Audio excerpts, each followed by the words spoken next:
Hello, my name is H.A. Pruitt, and I'm the author of the Anathalian series. And in this video, I'm going to do a book review. Before I do the review, I want to say, if you read a book, please review the book. It helps authors so much. Just get the word out about their book, because the more reviews a book has, the more the platform the review's on thinks, oh, people want to see this book, the more people it shows it to, the bigger the book gets. So especially if you like a book, review a book. If you don't like it, it's helpful to the author to know maybe how they can change to appeal to their audience, notice things about their writing that they can improve upon. But if you read a book, please review the book. So the book I'm going to review today is called One Must Die. And I listened to the audiobook narrated by, I did not write a name down. It's narrated by somebody. I hopefully will put it down in the description. But I listened to the audiobook, and the book was I can't think of the word right now. A group of authors did it together. It's not an anthology, but they worked together to write one story. So the book was by Candice Pedraza Yamnitz, Urie, Amber Lambda, Sara, Everest, Claire Kohler, and Lydia May. So it was by 6 authors. And the main characters were 7. There were 7 main characters, so somebody wrote 2. But they each wrote a different character in the book. Sorry. So there's so many cool things about this book. So each author wrote a different person. Somebody must have written 2. And there's also other books in this series. I'm not sure exactly how that works yet. I think it's like everybody's individual story. Again, not 100% sure, and I think they connect to this story. But I need to tell you about the book I actually read, don't I? Okay, so One Must Die. The audience would be young adult and older. The genre was steampunk mystery. So that sounds really cool, right? Steampunk mystery. Okay, so it feels like a game of Clue. Let me see. Okay, I wrote down my description. 7 contestants are invited to a game at Sky Manor. To win the game, a contestant must find and unlock the vault. Many keys are hidden throughout the manor, but only one key unlocks the vault. Before the vault can be unlocked, one player must die. A player must die before, even if you have the key, even if you find the vault, a player must die before the vault can be unlocked. If a player does not die, nobody wins, and money is in the vault. So it's really cool. It feels like Clue, because somebody dies, and you have to figure out who. Well, you don't have to figure out. I figured out who it was.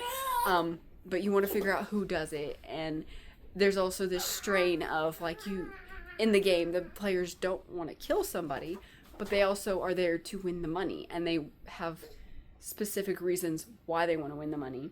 And I may have this in my positives, but it was really cool how you could tell in one sense that different authors wrote different characters, because they each had like very clear, very distinct, very different motives and different voices, but it all felt very cohesive. If you had not told me different authors had written this, I would have thought just one author wrote it. But knowing different authors wrote it, it was kind of neat to look for the nuances of different styles, different ways of wording things, it's just really cool. It's really cool. They did really well with it, melding it all together and making it sound like one book. But also very distinct characters who had different motives and all that stuff. Okay, so the narration was a bit robotic with the prose at times. The character voices were all really good. They got you into the characters, let you know who they are, let you know what they were like. The pace, the accent, the everything. The voices were really good. The prose was kind of robotic at times, but the narrator did great with giving each character a distinct voice. Okay, and since it was steampunk and there were Ottomans in it, the automatic sounding voice in it bugged me because it kind of felt appropriate. So it was kind of toss up about the narration. I did not put that in a positive or negative. It's just information for you. Okay. So positives. The story is fun and unique. It feels like Clue mixed with a treasure hunt in a manor that has a mind of its own. I thought that was really cool. How the manor is a character in itself, and it like changes and moves around. It's just so cool. Like, you want to go to this manor and you want to be part of this game, except, you don't want to die. You want to play around in it. The story has twists, it has surprises, it has layers, and characters who are all interwoven somehow. That was cool too, how the characters all had these backstories and you learned a little bit more and how they're all connected and you learned different connections. It was very cool. The mini mysteries make it really hard to stop reading. You want to keep listening. You want to find out about all the mysteries, about all their backstories, how they're tied together, who you think is going to kill who, and after somebody dies, who did it because of these connections. You want to figure it all out. So it just pulls you in and draws you forward through the whole thing. Even character... I wrote even. Every character had a motive and a capacity to be the murderer. It keeps you guessing. It makes you wonder who could be because it shows a motive for each person that they could possibly be the murderer or murder somebody before you get to the murder. So it wasn't obvious who would die or who committed the murder. I was able to figure it out who did it, and I appreciated the clues that were put in. It wasn't like super obvious, but I was like, oh, I think that's a clue. Oh, I think that's a clue. Okay, I think I know. But maybe that was that. No, I'm going back to my original. And it was fun like that. And the characters all felt distinct and unique and all had an aspect of intrigue. So I think I talked about that already.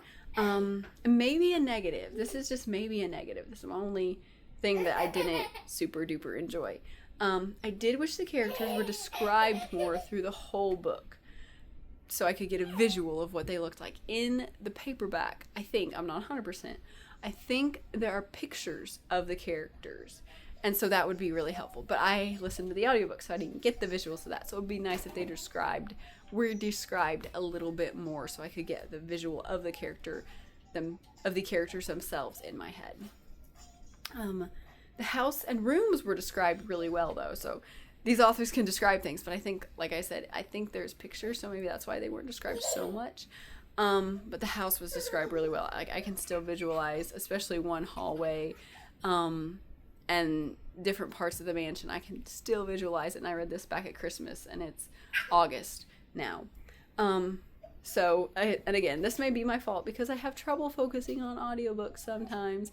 I am not an auditory person. I'm a visual person. Like, if I see something, I can remember it, but if I hear something, there's no guarantee I'm going to remember it even 2 seconds later.